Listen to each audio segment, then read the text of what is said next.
જય માતાજી મિત્રો, કેમ છો? Good morning. મેહુલભાઈ બ્લોગમાં તમારું સ્વાગત છે. તો સવારમાં હું અને મારો ભાઈબંધ ચેતન બે આવી ગયા બાબરા. એને થોડુંક દવા લીધી. શું થાય છે તમે? એને જરાક શરદી ઉધરસ થઈ ગયું છે કે આપણે દવા લેતા આવી.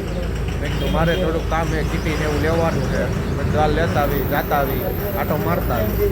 તો જો દવાખાના આવી ગયા છે ગેલાણી સાહેબ. તો મિત્રો અમે ડૉક્ટર સાહેબ પાસેથી ગૌરવભાઈની દવા લઈ લીધી છે. દવા લઈ લીધી અને ખીચડી દાળ ભાત ને એવું ખાવાનું એને કીધું છે. થોડોક સવારનો પ્રોબ્લેમ વધારે થઈ ગયો તો અચાનક મારે એને બાબરા લઈને આવવો પડ્યો. મેં કીધું એને દવા લઈ લેવી. તો સામે મેડિકલે દવા લેવા ગયો છે, જો એ આસોપાલો મેડિકલમાં. મેં કીધું રખડતો નહીં બહુ અને સારું થઈ જાય કે પેટમાં દુખતું હતું બહુ.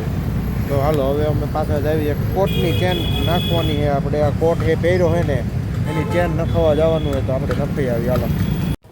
તો મિત્રો મારે કામ હતું બાબરાની બજારમાં. મારે કોટમાં ચેન નખાવવાની હતી. તો જો હું કોટમાં ચેન નખાવવા આવી ગયો બાબરાની બજારમાં. કોટમાં ચેન નાખતો હતો અને આ ફોનમાં મથતો તો બેઠો અને જો આ દાદાને મેં ચેન નાખવા આપી દીધી અને એ મારું કામ એને ચાલુ કરી દીધું કોટમાં ચેન નાખવાનું. પછી ચેન નખાઈ ગઈ ને આપણે નીકળી ગયા બહાર જવા માટે. અમે બે પાછા જાવી ધીરે પણ આમાં હવાનો અવાજ ન આવે ને એટલે થોડુંક જોરથી બોલવું પડે. ચેતનભાઈ થોડુંક સમજાય પછી થોડુંક. આ બાજુ લઈ લીધું છે કીટીનું.